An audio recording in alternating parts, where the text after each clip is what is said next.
welcome, wrestling fan, to another episode of Friday Evening's Undercard. I'm John Moore, and today I'm bringing you an interview with Josh Gerry. Josh is currently the head trainer at the AML Wrestling School in Winston-Salem, North Carolina.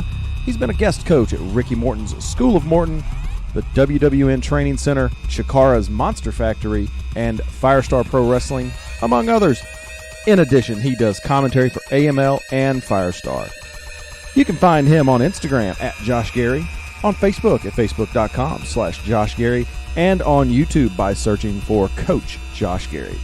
You can follow AML Wrestling at amlwrestling.com and by searching AML Wrestling on all social media platforms. You can follow Firestar at fspwrestling.com and by searching for Firestar Pro Wrestling on all your social media platforms. You can find this show on Instagram at Friday Evening's Undercard, on Twitter at FUndercard, and on Facebook by searching for Friday Evening's Undercard. Thank you for listening. Enjoy the interview.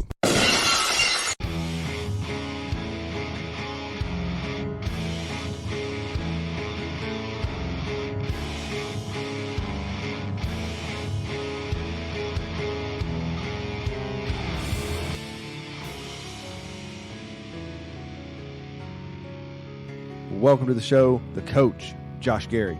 Josh, how you doing, man? Yes, sir. Doing fantastic, man. I appreciate you having me on, dude. Yeah, it's great. For those out there who don't know, me and Josh have a little bit of history together. That's a little bit unusual for guests I have on the show. We have worked together on commentary at Firestar. Josh has coached me through the commentary, a nice rookie at commentary. Yeah, it's a talent, that's, I put the coach hat on pretty much anywhere I go. So it's one of those that everybody starts somewhere, nobody's an expert the first time they try it. So, I'm probably one of the most level-headed, laid-back people when it comes to that kind of stuff. So it's like, hey, you're doing some really good stuff. Do a little less of this, a little more of this. And that one thing you said, never say that again. Yes, you did hit me with one of those the last time we were there. And I did actually go up to them both after the show, be like, hey, listen, I said something. I don't follow everybody's personal life.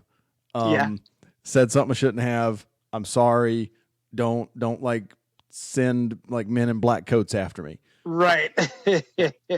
And I'm sure they appreciated it, and then even if it's, oh no, that's okay, don't worry about it. Still, people remember that kind of stuff, and a lot of times people will forget what you said or what you did, but they'll never forget how you make them feel. And so that's super important, especially in pro wrestling, definitely in pro wrestling. Absolutely. Mm-hmm. And talk about your coaching people. You have a YouTube channel. And you actually just put out some content on that today. I did, yes, sir. So talk to us a little bit about that video that you put out. I was trying to find ways to reach people that don't normally have access to quality training and coaching. And I started those videos about 2017, 2018, somewhere in there, and put them out, and people really enjoyed them. And then, of course, my schedule picked up and I wasn't able to put them out as much. And so I had a lot of people tell me towards the end of 2019 that I need to start them back. So one of my New Year's resolutions for 2020 was continue to do those. And one of them that I did, it was pretty simple. It's something that I teach all students on their first day, but I found that it's not common knowledge at every training facility in the world. And it's a simple one. It's wiping your feet before you enter the ring. And professional wrestling is built on tradition and respect. And that's one of the first things that you can do as somebody breaking into professional wrestling or being brand new into the business, as they call it. And that's, wipe your feet, show respect to those that came before you, show respect to the person that's going to be in the ring with you, the person that you're training with, the building you're in, the person that owns the ring, whatever. But it's also a sanitation thing because, you got to think about some of these pro wrestling events aren't in some of the best venues ever. And if you've ever used a public toilet, you know what that floor is like, and those feet are getting into that ring, and my face is rubbing that canvas. I would really appreciate it if you would wipe your feet before you get into this wrestling ring with me, because I don't want my face rubbed in whatever was in the floor of the public toilet of the venue we're at. And it's one of those that, like I said, I take it for granted. It's the first thing I teach students every day. Their first day, that's the first thing I teach them. And, I go to a lot of events and I see talents that don't wipe their feet before they get in, whether they're wrapped up in the moment or maybe they were never taught to begin with. And so using that teaching moment to be able to reach people through the World Wide Web that possibly don't have the ability or the resources to get that type of training. So now they know. And I found the best way to make pro wrestling better is to help make the people in it be better. And so if that one little nugget of information helps at least one person, I've done my job. And obviously, that was a conversation that came up backstage when you and I were last together at Firestar. Mm-hmm. How much of that do you think comes from what people don't see on TV? And what I mean is, I went back and watched quickly through the most recent episode of Raw, and I don't know if you saw it. I have not this past week. No, sir. So I got, I don't know, maybe halfway through, maybe through the first hour or whatever. It's hard to tell because I watch it on Hulu.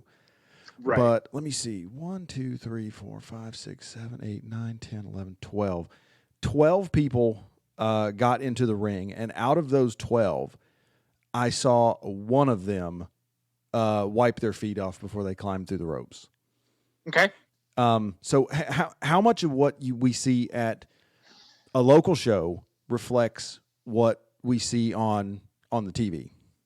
Yeah, and that's a slippery slope because I deal with it on a day-to-day basis, coaching and teaching students, whether it be online or in person or whatever, is that a lot of times what they see on television, they don't understand the why of why things are done the way it is on television. They just see it at face value and think that that's how it is without having that person in their ear tell them, here's why, and here's why you don't do that because you're not on TV.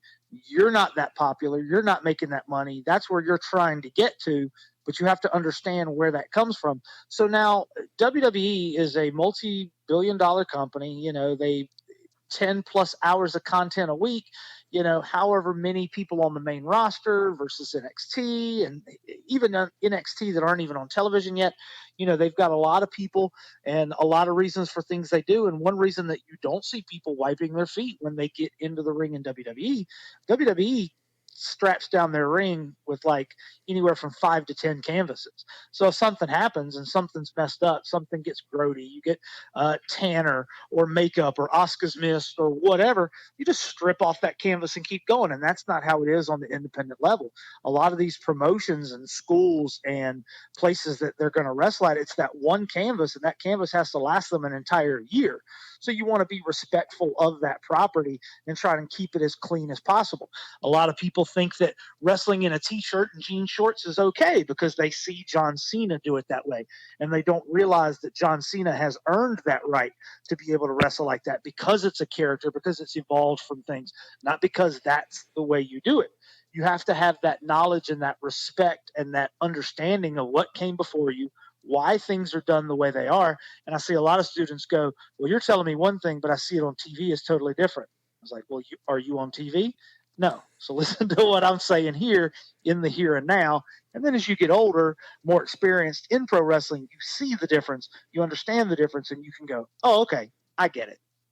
Well, it's like the scene from Bull Durham. I'm sure you've seen Bull Durham, where they're in the locker room and it's Kevin Costner talking to Tim Robbins' rookie character, and he like picks up his shower shoes. He's like, dude, you've got fungus on your shower shoes. When you get to the major leagues and you win 20 games, you can have fungus on your shower shoes. They'll say you're colorful. Here, you're just nasty, man. Yep. And so, yeah, it is kind of the same thing. Yep. Yeah, it's definitely a difference between when you're first breaking in. A lot of times it's, here's why we do the things we do.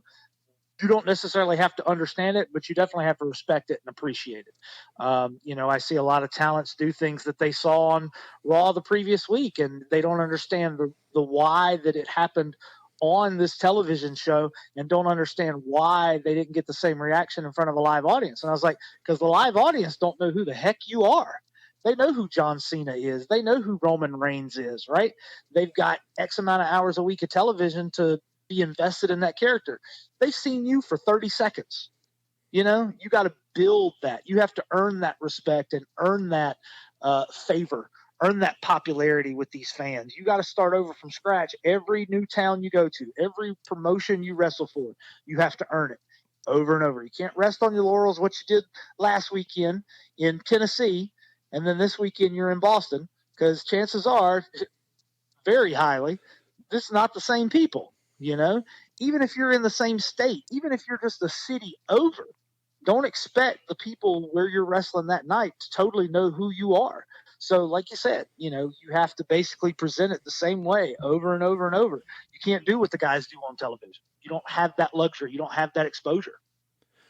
And you bring up a good point. The whole thing about, you know, people not knowing who guys are. This is a story from just me.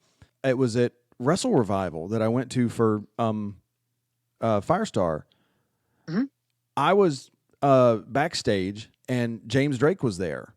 And I mean, I don't know, I guess it's kind of embarrassing to admit it, but I didn't know who he was because, you know, I don't watch Evolve. Right. And that's not a knock on him. Right. But again, it's the same thing. Like, people don't know. You're not on Fox. You're not on the USA Network. Like, people don't know who you are. Right. Yeah, go ahead. Yeah, well, no, I was just going to say, I mean, it's amazing that people don't realize how few people actually watch NXT. You know, there's a lot of NXT superstars, like guys that are holding titles, people that are on the weekly show every week, that a majority of WWE fans have no clue who they are. And that's a WWE product. So not even saying the guys that are on Ring of Honor, Impact, things like that. You know what I mean? I've taken students to Ring of Honor events that don't watch Ring of Honor, and they're just like, you know, they'll pass by, you know, Jay Lethal, the Briscoes, whoever, and they're like, who's that? It's like, you don't watch Ring of Honor? Nah, I have no clue. But then I take people that are really up on the product, and they're like, oh my gosh, that's Jonathan Gresham. Oh my gosh, that's Silas Young, who the normal wrestling fan, unless they watch Ring of Honor, has no clue who they are.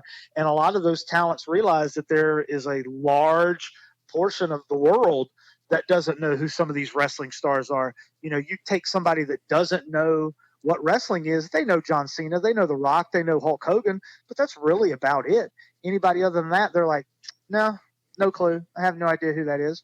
You know, I have people that come in to want to start and train to be wrestlers, and they don't really watch current product. Maybe they were a fan of, you know, TNA from 10 years ago, or maybe they were, you know, a big fan during the Attitude Era or whatever, and they don't watch the current product. They don't know who some of these new superstars are.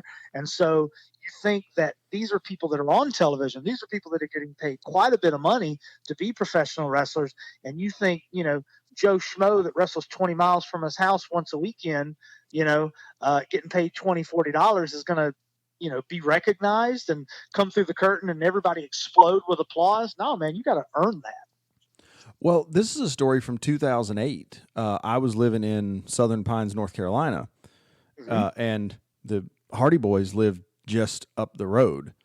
Right. And my wife and I, she was my girlfriend at the time, we were in a restaurant down there, and Jeff Hardy walked right past me, and I was a wrestling fan. Yeah. But it didn't really register with me who he was. I mean, right. I'm talking like 4 feet from me, and I was like, "Oh, that guy looks kind of familiar." Yeah. And then I was like, whatever." And then like somebody that was sitting next to me was like, he tapped his friend and was like, "Man, that was Jeff Hardy," and I'm like, "Oh yeah, it is." Yeah. And yeah, a lot of times when you get taken, you take them out of their element. You don't expect to see them somewhere, and that's any celebrity. You know, that happens sometimes. Maybe they're not dressed up, they're not how you're used to seeing them, and you'll pass them by like that. And that was early 2008 when he was in a deal challenging for the championship. Right. I mean, he wasn't still working tag teams in the middle of the card. I mean, he was in the main events, and yeah, he walks in there and probably 3/4 of the people in the restaurant that's maybe 6 or 7 miles from his house don't recognize him. Yeah. It's just it's crazy to think about. Yeah. Oh yeah. All right, so you've talked about teaching. Yes, sir. Where do you teach? Well, currently, I am the head trainer at the AML Pro Wrestling Training Center, which is the training facility that is attached to AML Wrestling, probably one of the more larger known independent pro wrestling promotions in the Carolinas. Some say it's number one, some say it's number two, depending on who you talk to. But I've been with them. This coming May will be 2 years. It was originally started back in 2017, I believe. George South was the initial trainer. They were doing it 1 day a week, 2 hours in that time frame. And, George is real good teaching the basics. And, he's been in wrestling for, 40 plus years. So he's got the pedigree. And, he was driving from Charlotte.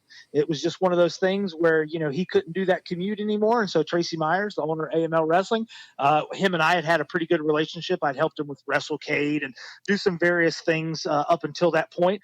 And so he reached out to me and asked me if I'd be interested. And at that time, I had recently closed down my training facility, I guess about a year prior to that, just simply because of schedules and real life getting in the way and things like that. And so I didn't really have a home. And so I said, yes, sure. And like I said, this coming May will be 2 years, and we're in a new building. We've gone to 2 days. We've increased our hours. We offer workshops and seminars and all that stuff, and we've grown. And I still do things like I still guest coach at Firestar. I still do commentary at Firestar. Last year, I was flown out to Texas to do a camp at a dojo, a training school out there. I've guest coached at other schools as well. So I'm still traveling. I'm still doing the getting my foot in as many doors as possible. But AML definitely keeps me full. Not only am I the head trainer, but I also do commentary with them as well. So kind of heavily involved in that. I guess you could call it my home promotion. But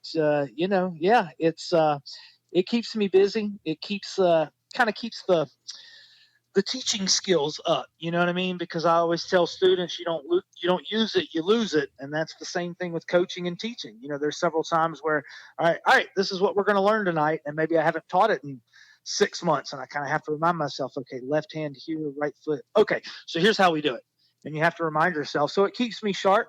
So if a company that happens to have a performance center in Orlando, or an honorable company that has a dojo in Baltimore wants to give me a call and offer me a coaching job, I'm ready. You know what I mean? Absolutely. Hey, I think that's a call that everybody wants to get. Yes, sir. A little bit about the promotion that you ran. Tell us a little bit about that. There's a lot to chew on there. So it was USIWF. It was United States Independent Wrestling Federation. And I know that's a mouthful, but it was a promotion that kind of gave me a home back when I was wrestling back in the early 2000s. And it kind of gave me my first taste of coaching and teaching back when I had no business whatsoever coaching and teaching people back in the early 2000s. And, it closed up shop. The owners got burnt out, and it was kind of towards the end of my active wrestling career anyway. And both of the owners had passed away, and it kind of folded. And so the owner's sons brought it back in 2010 and was like, hey, do you want to help us out? And I was like, whoa, active wrestling days, long gone, all that good stuff. So I got into producing and promoting and marketing, and I ran sound, and I announced, and I ran the back, and I helped put the matches together and everything. And so then it got me back into pro wrestling on the behind the curtain side of it, and I kind of ran with it from there. And eventually the one son kind of moved to Vegas, so he wasn't involved. And then the other son was kind of like, I don't want to do it anymore. I want to be a family guy. And so then it kind of turned into, it was just me running the show. And I always wanted to open back up the school. And so I did, and ran it from about 2015 to 2017. Had a couple of talents come through there that are kind of doing their thing in the Carolinas. Maddie Max, Michael Spencer, Mickey Fulp.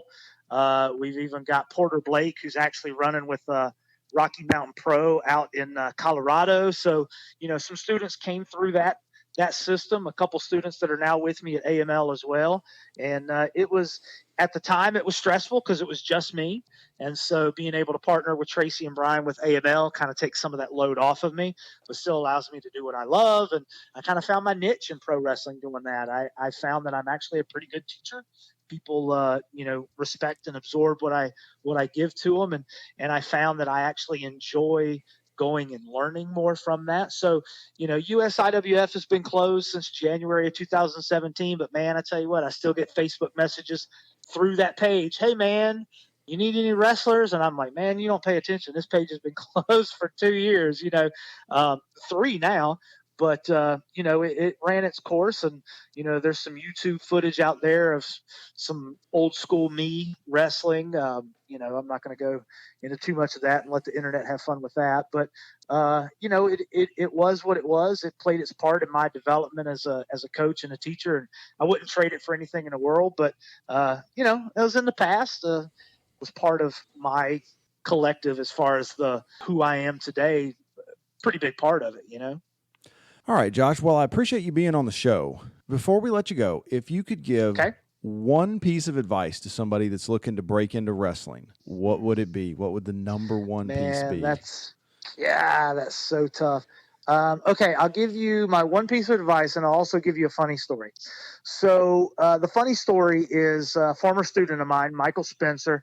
He was kind of breaking into pro wrestling. He'd had a handful of matches here and there, and he was helping me help Tracy and Brian at WrestleCade. And so there was a time where he was able to kind of mingle around with some of the stars that were there for that weekend.